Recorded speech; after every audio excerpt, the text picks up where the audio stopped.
Let me tell you what actually went down in Cleveland this week, because I don't think most people are grasping the full weight of it yet. The Browns held an OTA session. Nothing extraordinary on the schedule.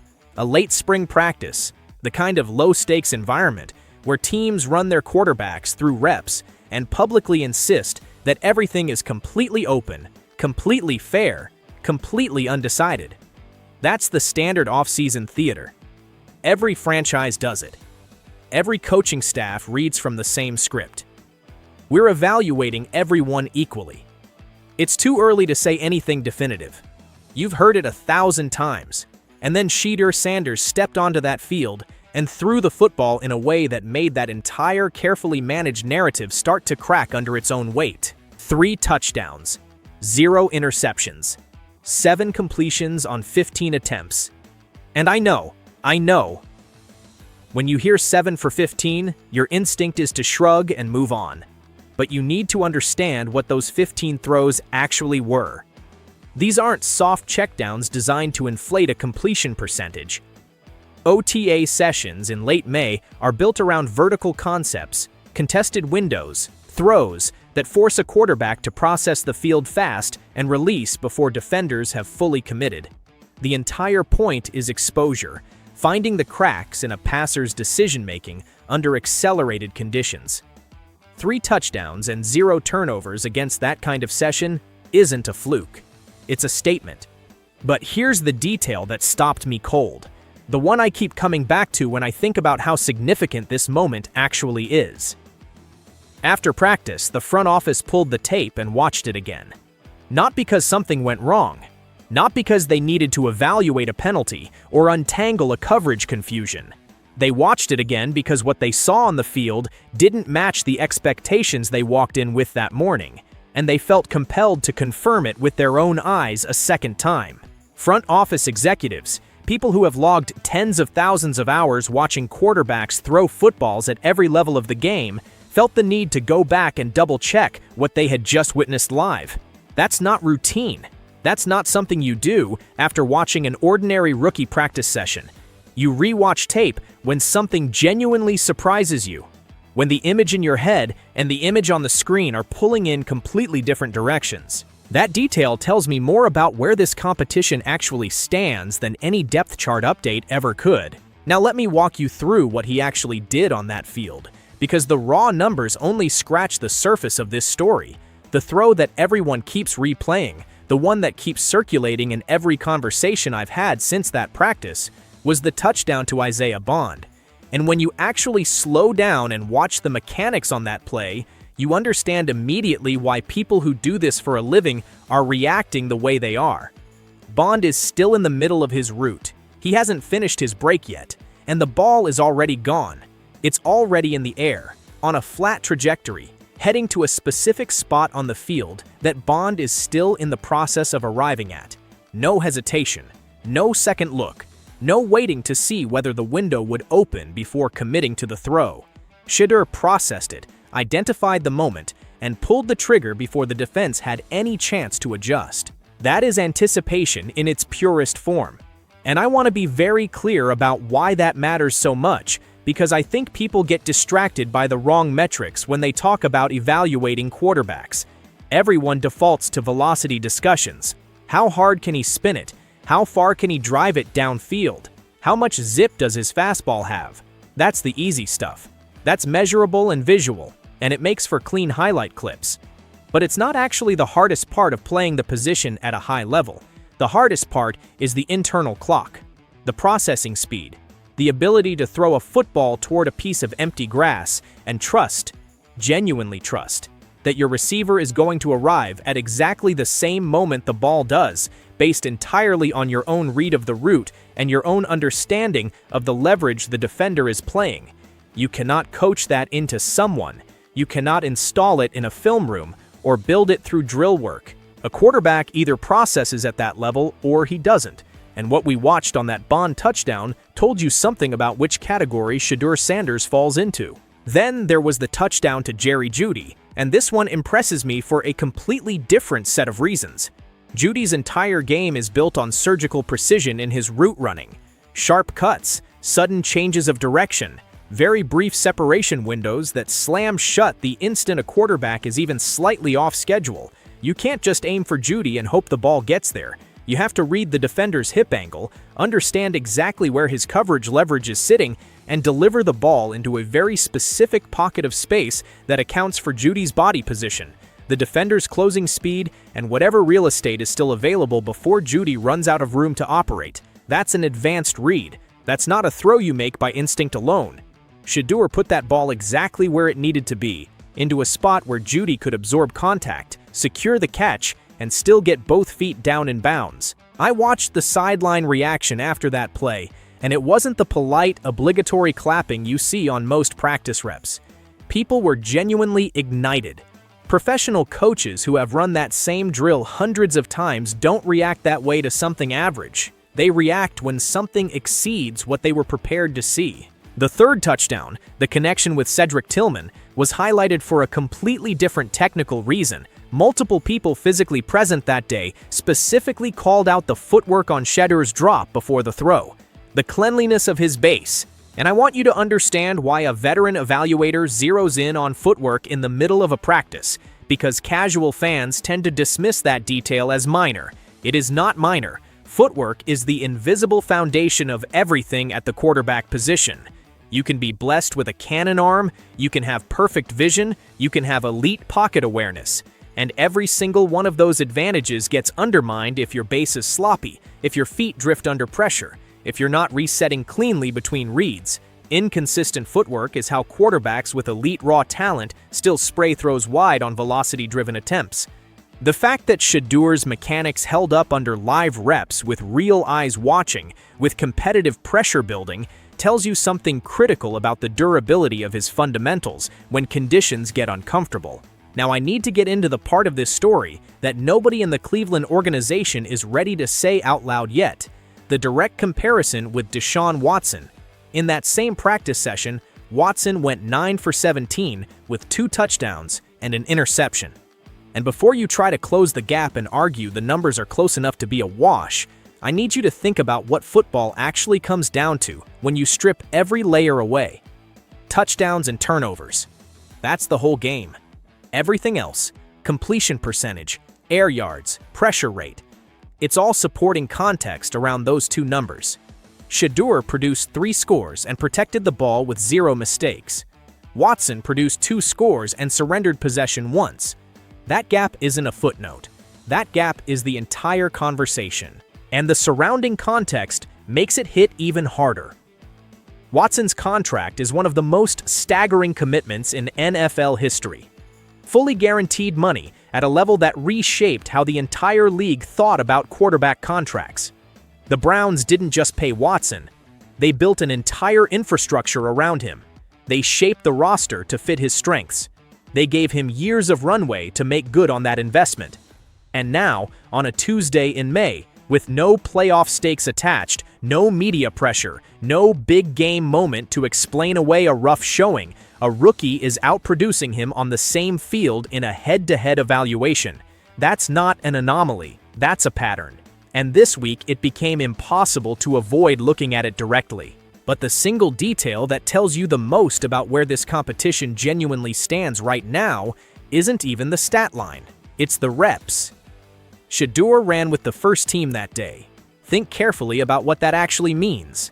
Coaching staffs do not hand first-team reps to a rookie quarterback during an active competition out of sympathy, out of curiosity, or out of some desire to manufacture a storyline. That decision is made deliberately by people who have been charting every single throw across every single practice session, who have been quietly building an internal evaluation that hasn't been shared with the public yet, and who have started forming a real opinion about which version of this quarterback room gives them the better football team. Reps are the one place where the internal evaluation leaks before anyone says a single word on the record. The depth chart can lie, the PR messaging can spin, but rep distribution doesn't lie. Rep distribution reflects exactly what the coaching staff actually believes in that moment, regardless of what they're willing to say publicly. Which brings me to Todd Monken, because what came out of his press conference after that practice was just as revealing as anything that happened between the hash marks. When a reporter pushed him directly about Shedeur's performance, Munkin didn't pivot, didn't deflect, didn't offer the usual nothing to see here off-season non-answer. He confirmed Shedeur had a strong outing. He confirmed that both quarterbacks have been competing hard throughout this entire stretch. And he confirmed that the staff has genuinely been rotating first-team reps between them throughout the off-season program. This particular practice just happened to be the day Shedeur got the majority of those starter reps. You can file that under coincidence if it makes you feel better. I find it worth noting that even while trying to walk back the drama of the moment, Munkin ended up validating the exact thing everyone suspected. That this competition is real, that it's genuinely close, and that on the one day it mattered most for outside eyes, the rookie was the one wearing the first-team jersey. There was another moment in that same press conference that deserves attention completely separate from the stat discussion. A reporter brought up the fact that Deion Sanders had reportedly requested a meeting with Munkin and that scheduling conflicts on Deion's end had prevented it from happening. For weeks, a meaningful portion of the football media treated that request as a punchline. A famous father hovering over his son's professional career in ways that supposedly crossed some invisible professional line.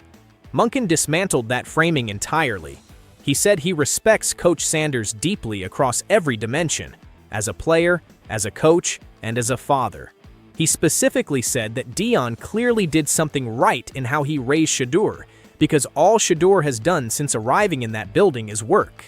And he didn't just leave it there. He said he's ready to sit down whenever Deion's calendar opens up, and he actually joked that if Deion told him where his next commercial was filming, he'd show up there himself. I want you to feel the weight of that answer.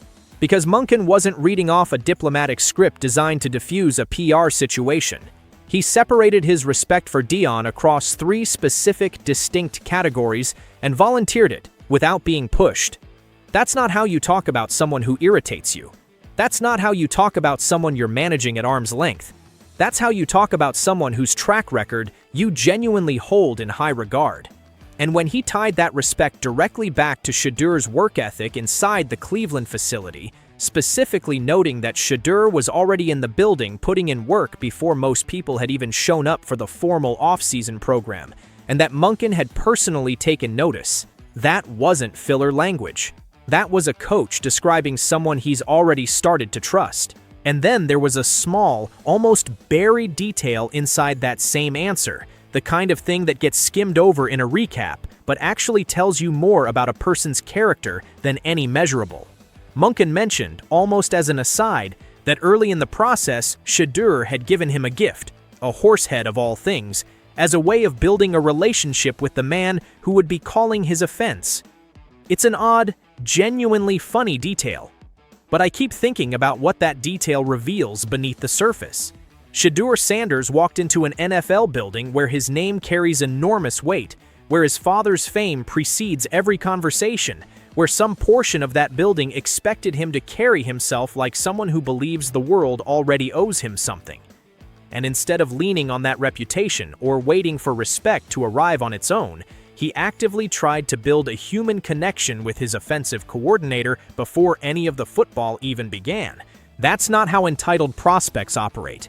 That's how people who understand that talent alone doesn't buy trust inside a professional football organization choose to carry themselves. And it sounds like it's working. There's also a layer to this story that lives below the stat lines and the practice highlights, and it has everything to do with how a locker room reads and adjusts to what it's seeing. When a rookie starts pulling ahead of a veteran in direct competition, especially a veteran carrying that kind of contract, that kind of organizational investment, the shift doesn't stay contained to the quarterback room. It radiates. Receivers begin trusting the arm that consistently delivers the ball on time and on target. Offensive linemen start protecting the timing and rhythm that's actually producing clean drives. Skill players notice who's finishing possessions cleanly and who's leaving points behind. That perception travels through a building faster than any official depth chart adjustment ever could. And once it takes root, it becomes nearly impossible for an organization to roll it back without real damage to the chemistry they've spent months trying to build. Shedeur isn't just winning individual practice reps right now, he's winning something harder and more durable. He's winning the room's trust, one clean throw at a time. I want to be honest about the strongest counter-argument here, because it deserves a direct answer rather than getting brushed aside. The obvious pushback is that this is OTAs. No pads, no live pass rush. Quarterbacks with average NFL careers have looked like generational prospects in May before August arrived and collapsed the whole narrative. That's a legitimate point, and I'm not going to pretend it isn't. But here's the specific thing that complicates that argument in this exact situation. The absence of pads doesn't explain first-team reps going to a rookie over a veteran with a fully guaranteed contract. Coaching trust doesn't get manufactured in a no-contact environment. The people making that rep distribution decision watch every throw across every single practice, with or without pass rushers in their faces, and they're the ones who decided that on the most visible day of the spring, with reporters present and cameras rolling, the rookie was the one who deserved to run with the starters. That decision was not made casually. Dillon Gabriel is in this room too, and I don't want to gloss over him. He went 3 for 5 with a touchdown in that same session. Efficient, clean, nothing to be embarrassed by. But the sample size he worked with tells its own story about where the staff's attention is currently focused. The majority of meaningful reps were divided between Shedeur and Watson. Gabriel operated in a supporting role, with fewer total attempts, less evaluative weight behind his snaps.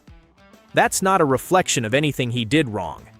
It's a reflection of where the competitive energy inside this quarterback room is actually concentrated right now. Here's where I land after going through all of this.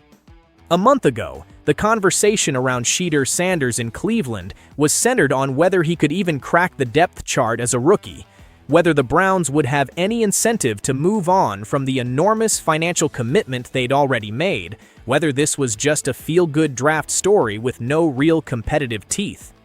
That conversation has fundamentally shifted. The question now isn't whether Shedeur can compete. The question is whether the veteran with the guaranteed money can hold him off, in practice, in the offensive coordinator's trust, and in the quiet internal standings that actually determine who takes the first snap of Week 1. I'm not going to tell you the decision has been made, because it hasn't been announced, and plenty of football still needs to be played. But the distance between where this story stood a month ago and where it stands today is enormous. And somewhere inside that Cleveland building, I think a quiet but significant realization is starting to form. That the answer to a question this franchise has been asking for years might have walked through the door a few months ago, wearing a number nobody expected to matter this much, this fast.